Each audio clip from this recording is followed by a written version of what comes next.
Good afternoon, everybody. Welcome back to season 2 of Grace Over Grit and Growth. So it looks a little bit different here for season 2.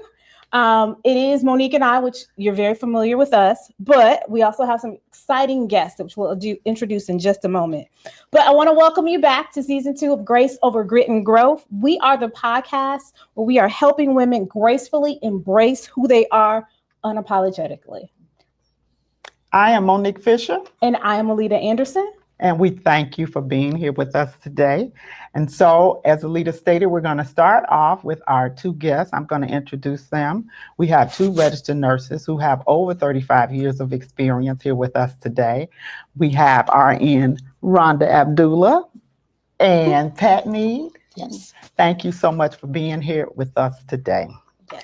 So we're going to kick this off by, as you know, the name is Grace Over Grit and Growth. Mm-hmm. And so for you all to be in this industry for 35 plus years, we know that there have been times that you've had to show grace to others, yourself. We know there's a time where there was a grind, but we want to kick it off with you telling us about you and your journey and why you got into nursing. Wow. Okay, I've been a nurse for 30 plus years. And it wasn't an easy journey getting into nursing because I've had some career changes. I've had the lifing, and I can only say basically I got into nursing because one, it was something I always wanted to do. And I found the situation of going to high school, telling my counselors from day one, I wanted to be a nurse. And the frustration of graduating from high school and not having half of the things I needed to go into nursing school was really frustrating. So I literally diverted my career path. I went to work for the automotive industry. I had the joys of an unsuccessful marriage. I had 3 children that I had to raise. And the plus side of it was the automotive industry actually is the reason why I'm a nurse today. Because when the job closed, when you talk about the power of unions, it was really in my benefit because of the union's strength, they provided an agreement, or they negotiated an agreement with the state of Illinois where we could go back to school and still collect unemployment. And at that time, that wasn't possible. If you were in school, you couldn't work because you weren't eligible to work. Mm-hmm. And so it opened the door for me to finish nursing school.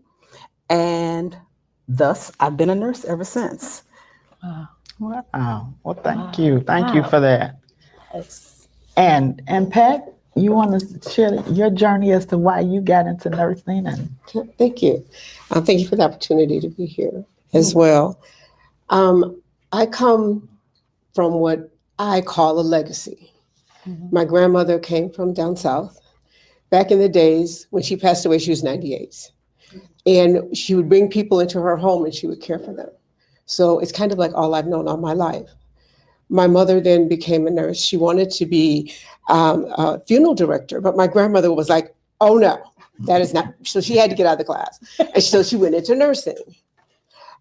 She was the first Black nurse in Joliet, Illinois. She actually built the current LDRP that we have at St. Joe's in Joliet. Oh. My sister is a physician. She is a teacher. She teaches residents and physicians at Loyola Stritch School of Medicine. My other sister is a nurse practitioner, and she's at Christ and has been there for 30 plus years. I don't think I had much choice. I did fight. I didn't want to do that. I wanted to be married. I wanted to start a family.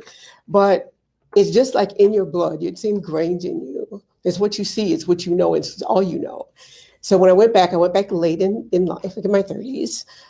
Just to say, my mom went back and got her master's in her late 60s. I went into school, but because of the time, because remember, it was like we were just like coming out of segregation, all that good stuff. Because I'm 75 and I'm still working because I love it. You can't do it if you don't love it. I was a nurse assistant. I went up the ladder, and then I was an LPN. And then I got my associate's degree in nursing, and then I got my BSN, and I was like one class away from my nurse practitioner because that was my goal, was to be able to teach nursing and teach them combat nursing. This is what nursing is. This is how you survive. This is how you care for your patients, and it's all about your patients, and you have to set yourself aside. You have to give yourself grace. Absolutely. I love that because I ask people for grace all the time because I need to. But it's such a rewarding profession. I am the past president of Illinois Nurse Association here in Illinois. I've been at St. Joe's for 38 years as a nurse. I was assistant patient care manager in level 1 trauma, ICU, and now I'm in recovery room. I'm staying in that critical area where people need you to sustain and go home, or go to the ICU, or go to the floor, or to get well and go home. That is our goal. That's what we strive for. But we need people to keep that strength and that drive, because we're now up against so much that is a deterrent to healthcare. And then speaking with these ladies, that is exactly what we're talking about today. That's why we're here. Mm-hmm. You are your advocate. And that is the one thing I'm most proud of, is that I am that rabid patient advocate. And so. Well, thank you. That you both have such different walks to get to similar paths. That's one of the things that we talk about, is that it's not necessarily, when something's in you and meant for you, how you get there, the path might look a little different, but you end up exactly where you're supposed to be. And both of you speak so passionately about being a nurse, which, hats off, kudos to you, because I know that's a lot to carry day in and day out, caring for other people. You've been in there for several years. One of the things we talk about is the challenges and how we overcame those challenges, to give inspiration to people that might be looking to get into nursing or the healthcare field. And sometimes it can be applied to other industries as well. So what are some of the challenges? You spoke a little bit about some of the things that you've overcome. What are some of the challenges that you think helped you or propelled you to be who you are today throughout this career? I think the number one thing is you have to want to do it. Mm-hmm. I don't know if it's become glamorous now, but it wasn't always. Mm-hmm. And you had a lot of obstacles because you had not only the race issue, but you had that male dominant issue. And most of the doctors are male, and they looked at the nurse as, you're the handmaiden, and you are there for their service, when in actuality, you're there for the patient. And a lot of times we become the first line of defense and support for the patient, where the doctors have a tendency to say they're fine. Or what I used to always laugh about is working the night shift. You struggle with a patient all night long, and the patient has pain. They're up doing everything, having every discomfort they could possibly have in healthcare and being in the hospital.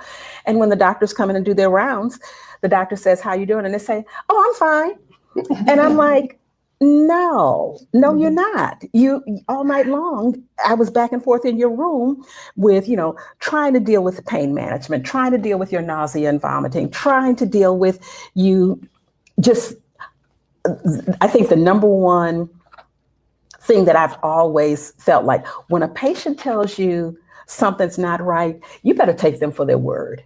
Because if they say something's not right, they really do mean something's not right. And that could be the life or death turning point. And so for you to tell a doctor, "Oh, I'm okay," I'm like, no. And so it's like getting patients to speak up and say what they feel, describe what they feel. I used to tell patients, "Hey, you got a notepad here. write down what you're experiencing. And so when the doctor comes in, when they're doing their, I feel like sometimes it's a drive-by, give them that note and tell them, this is what I experienced all night long. This is how I felt all day yesterday. So when me as a nurse call and say, Dr. So-and-so and so-and-so's doing this, this, and this, they said, well, they said they were fine. And so you're not giving credit to what you're feeling, and you are your best voice. And say, that's really it. You are your best voice.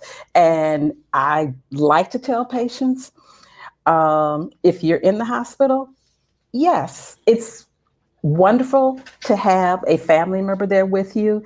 It is not a hindrance. I don't look at it as a downfall. And families need to be there to support the patient as well as themselves. Because if what do I want to say? If the squeaky wheel gets the oil, because if you don't say anything, nothing ever happens. So you need that family advocate there as well. Mm-hmm. That's a great point. It is. That's a great point. It is. Okay. I feel that trusting yourself and listening to what we call as our gut, your nursing gut. Don't let anyone dissuade you. I say that because I had a 7-year-old patient who had surgery, and it was just something wrong with this child. The vital signs didn't indicate that there was a problem. He was a little listless, but he just came out of surgery. So, I'm like, okay. But it was just something in my gut that kept telling me there's something wrong with this child. And so I called anesthesia and I said, his vitals are stable, but I don't feel good. I don't feel right about sending this child home. So they kind of like, okay, Pat, So then I called the surgeon because, I talked to anesthesia and they said, it's okay to send the child home. I don't feel like I can do that. It is something amiss, but I don't know what it is. And so the doctor, knowing me, because that's a key thing too, you have to go up the ranks of the physicians and you have to earn their trust, because they will she's overreacting. He listened to me and he ran tests. The child ended up in ICU for 7 days. And so you have to trust and believe in yourself. You need to have assessment be your specialty, because that's all you have. Especially when you're talking about children, they're not young adults. They're not adults, period. They have a whole genre of symptoms and blood pressures and things like that are different from adults. That's the worst thing we can do, is to act like they are adults, because they're not. Trying to get people, like I keep talking about, the trust issue. Even though we have more minorities in nursing now, we're still the minority. Mm-hmm. You still have to prove yourself. You can be Dr. X, Y, and Z, and they're still going to listen to someone who doesn't have your credentials, doesn't have your degrees, don't have your years of experience. So that's difficult. And you have to learn how to navigate that and still keep your head up in your pride and know yourself, and trust in what you see and believe in. Know your stuff. The one thing I tell all the nursing students that we get through is that you need to be able to assess people, because you're assessing people at home, your families, the neighbors come to you, everybody comes to you. At church last week, so they say, Nurse Pat, look at my arm, so that's like a job you have from now on. But they trust you because you've never failed them. And you're that light, that we're the light between going to the doctor and accepting you're ill and having to go to the hospital, because they don't want to go. They don't care. They just don't want to be sick because they have so many responsibilities. I mean, look at your own lives. You've got children, you've got school, you've got your own job, you taking care of your parents. How do you fit that in? How do you fit it in? If you don't feel well, I'll be all right. I'm going to take a couple of Tylenol, take a nap, and I'm going to get up and I'm going to keep moving. And therefore, we put aside what I call was like God's little angels that he sends you because your body speaks to you. Nobody knows your body better than you. And yet we totally consistently ignore those little symptoms until, like Rhonda will tell you, God will sit you down because he has sat me down. But you don't want to get to that point. Right. Listen to your body. Please, it will save your life. Truly. But you've got to be your best advocate, because you are. And you've got your neighbors and your friends and your family, and they see a change, but they may know you and don't want to say nothing to you. But they see it. And we have to be our sister's keeper. We can remember that part too, because we see that our sisters are struggling and what they're doing in their lives. And sometimes you have to like pull their coat and say, you know, you just don't look well. Are you tired? What's going on? And just kind of bring that to the forefront. And then maybe that will help them to take care of themselves as well. So I've talked about, you know, the internal, working within the hospital, within your communities, within your families. And all of that is about every woman in here has that gut feeling. Trust it. It will save you, your families, your children, your coworkers, because we have that, I think it's inbred almost. We've always been nurturers, caregivers. That's our expertise as women. And as Black women, that's what we do. We take care of the neighborhood. Okay. So that's what I think. Well, that's a great segue into our next question. What symptoms should we just not avoid? You know, like you said, I can take a couple of Tylenol or give me an 800 ibuprofen and I lay down and I'm saying, my sister. I'm saying, because I got to do this, and this. Yes. But what are some of the things that we just, if something happens, we just need to not ignore and say, you need to go to the doctor? I think the first and foremost is if you have any shortness of breath, if you can't breathe, that is life-threatening. And breathing is fundamental. So if you can't do it, you need to stop and look. And if sitting down and taking a break for a minute doesn't help, or if your fingers turn a little blue, that ain't cool. Say, if your lips get bluish color, definitely not a good sign. So you definitely need to look at breathing. I mean, pain, is it new pain? Is it old pain? Is it a different kind of pain? So those are probably some key factors, wouldn't you say? I'm going to tell you just a quick story about when she brought up pain. God bless you. She's been at my bedside. I literally broke my back in December. I didn't call her. I don't know how she found out, but when I looked up, she was at my bedside in ER. She actually helped suture my head with the doctor. That's my girl. And I'm not a surgery person, okay? But I feel that any kind of chest pain, any kind of chest discomfort, as women, we have different symptoms. Know this, believe this. You are not going to have the crushing chest pain that men have. You're not. You might, but not necessarily. Your pain may be on your right side. You may just be sick to your stomach. You may just feel a little bit dizzy, or just overly weak all of a sudden.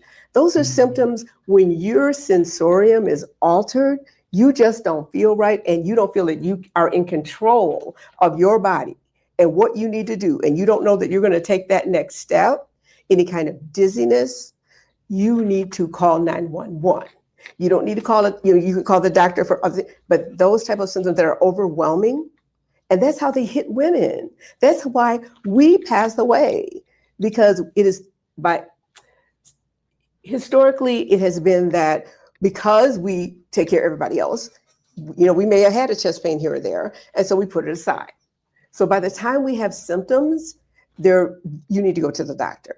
Know that you have 90 minutes to 120 minutes to get to that hospital and get on the cath lab table to get your heart corrected, that issue. We're talking minutes.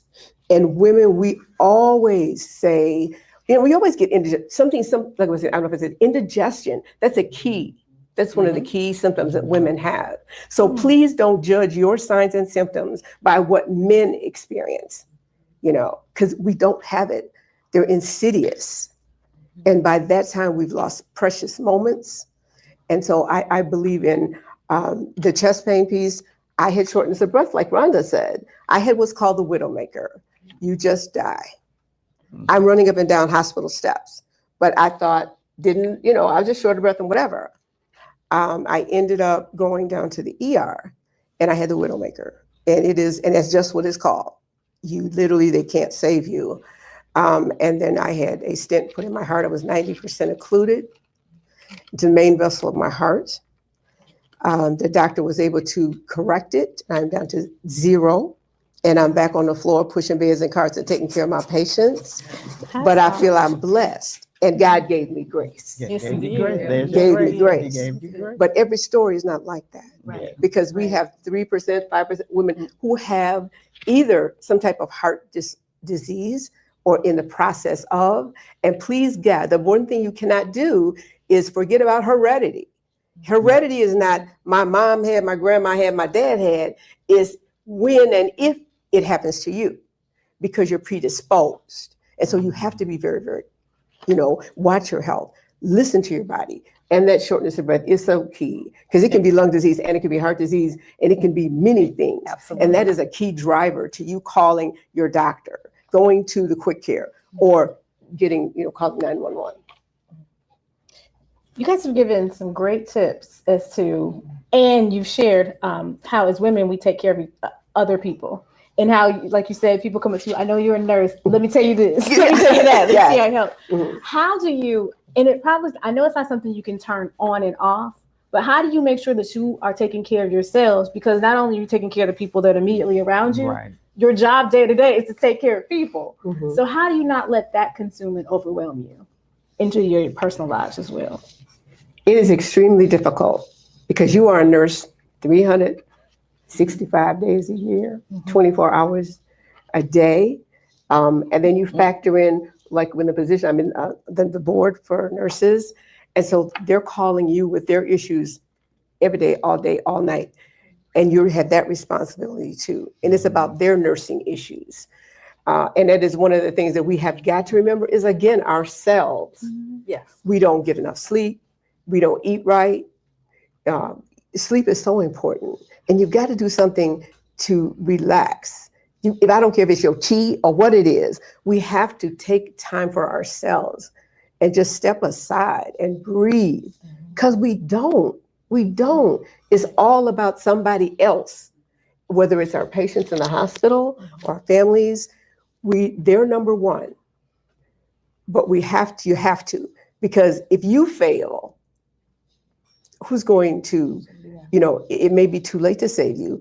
Praise God, we may be able to save you, but you don't want to put yourself in that position. So you've got to get your rest. You've got to eat, like I said, eat right. You got to take your medication. We as Black women don't do that. I am the medical response chairman for Alpha Kappa Alpha sorority, Kappa Mu. Okay. Central region, that's 8 states. And so Rhonda was my co-chairman last time. And look at this, she hasn't forgiven me yet. But we had literally 4,700 women to care for 5 days who did not eat, did not hydrate, did not take their medication because they're so excited. They're in the midst of all of this. Yes, and it's fun, but your body is used to a systematic way of functioning, and you've just shut all that down and said, we'll do it later. We've had some people who actually left their medication in another city or another state. So our situations that we see are sometimes emergent and urgent. So you got to think of yourself, because that stressor, you don't want to be we have had strokes, we've had heart attacks, we've had falls, diabetic crisis. Yes, seizures, we've had everything. And then what do our sisters tell us? I haven't been taking my medicine, or I couldn't afford my medicine. Then we tried to have things put in place so that we can guide me to, this is where you can get your medicine. I don't care if you have to go and get on Medicaid or go down to the health center. You have to have your blood pressure medicine. You need to have your diabetic medicine. Those are key drivers for Black women's success. and survival, you can't skip those doses. You tell your physician, I can't get my medicine. They can give you samples. Yep. You've got to do that.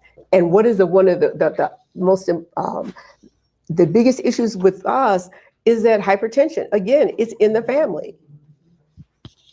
But then also we have another factor that our culture has historically not shared medical information. So, because I can remember growing up and my great-grandfather, he died.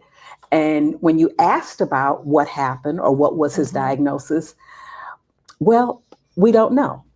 And come to find out, he had prostate cancer. Okay, then you have other family members who have a history of diabetes. So it's really important that we do find out what our family histories are, because that can be the catalyst for your healthcare.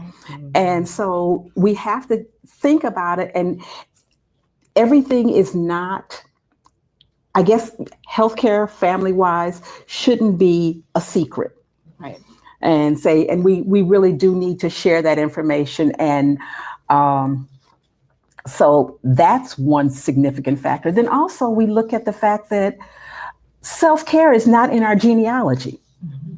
It's like almost, if you do self-care, you're considered as being selfish. And if you turn your phone off at night, oh my God, why are you not available? So we have to start programming ourselves to deal with self-care and make that a part of our life. Just like I go get my coffee in the morning. My husband doesn't say it's self-care, but I do. And so these are things that we have to do. You know, it's nothing wrong with going for a walk or going to sit outside and just smell the flowers, look at the trees. That personal time is so relevant to you unwinding and just letting go.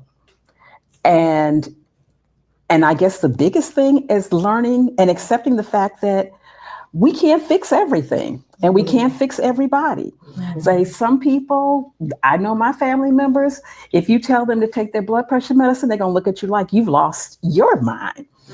Or even just taking that walk. So it's a lot of things that we have to start reprogramming ourselves to, in terms of doing some self-care. And maybe if we do self-care, people will notice how it benefits us, and they might listen just a little bit. So it's just a lot of things, but self-care is very important. Can I just add one thing to it? And absolutely 100%. And I'm like, you just bringing up so many things. I'm like, yes.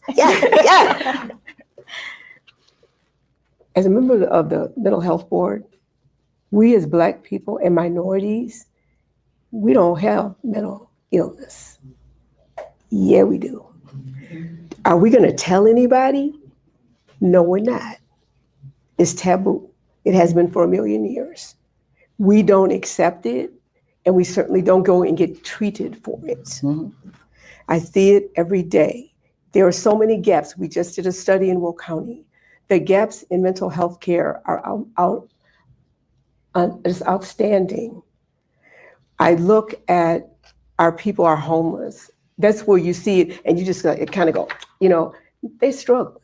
Mm-hmm. Because when they shut down all of our facilities, what happened to them? They're homeless, they can't get their meds. But then what about us? All the challenges that we have, and the fact that if we don't do self-care, and we know that something's just not right. I used to be able to tolerate that. I'm just agitated easily. And with today's world, everything is agitating us easily because it's more agitation than there is peace. And so I just wanted to add that, please, if you know people, and it's very gentle. I mean, you have to really approach it so that you're not pointing a finger. You're not saying, oh, you don't want to make that because you're not going to get anywhere. But we have to save each other again. And yes, we do have mental illness. Yes. And as we see across the United States, we don't want it to be a devastating event. We want it to be able to get our people treated and medically cared for. And we just can't keep ignoring it and shoving it under the rug. Right. Well, we're going to break right here because, believe it or not, this has been like our first session, and we really had a chance to get to know you, and we see your wealth and breadth of knowledge in the health industry. And so we're going to actually take some questions from our audience. Does anybody have a question right now? If not, we'll open up with questions for the next segment. Yes, and we'll repeat the question. Yes, I know you guys mentioned what are important things to look for. Blood in the urine or in the stool is important, you know, to take that next step, to go to the doctor and get yourself checked. Yeah, so the question was, Linda was adding that if you see blood in your urine or in your stool, that you definitely should go to the doctor. And I just want to say, we have to stop calling each other. When you having a medical emergency, stop calling me. Yeah, call 911. Stop Googling things, right? You know, as Pat and Rhonda have said, you know something's going on. Stop calling your friends, mama, cousin, uncle, and call the doctor and go call 911, but stop calling each other. And know you're, like we talked about, that feeling, knowing yourself. Just because this doesn't bother her and it bothers me doesn't mean that it's okay, because I know Monique had that last week and she was fine. That doesn't matter. Yes. Everybody's stuff, you know, you have different pain tolerance. It doesn't matter. If you know that something feels wrong with you, go out and make sure that you're seeking out, you're advocate for yourself. And any type of blood that you see, you need to immediately call your physician to report that, because you're going to need to be tested. We don't want it to be a colon cancer or anything like that. Yeah. And it's pretty indicative of possibly something with your stomach or your colon. So those are signs and symptoms that you must absolutely contact your physician about. So we're going to bring back these two beautiful women, and we're going to talk about more diseases and things that are common to African American women as we pick up for our next segment. So we thank you for this first section and us getting to know you and getting to know why you do what you do. And we know that if you're in this health field, you have to love it, because you're dealing with people, and just dealing with people day to day is enough, but dealing with them while they're at their lowest is a special calling. And so we thank you for that. So you can definitely check us out on YouTube, Facebook, and Instagram. It's Grace Over Grit and Growth. If you know someone that you want to gently nudge, make sure you share this episode with them and send it over. You maybe can have lunch or tea and discuss it. So thanks for tuning in, and we'll be back with you shortly.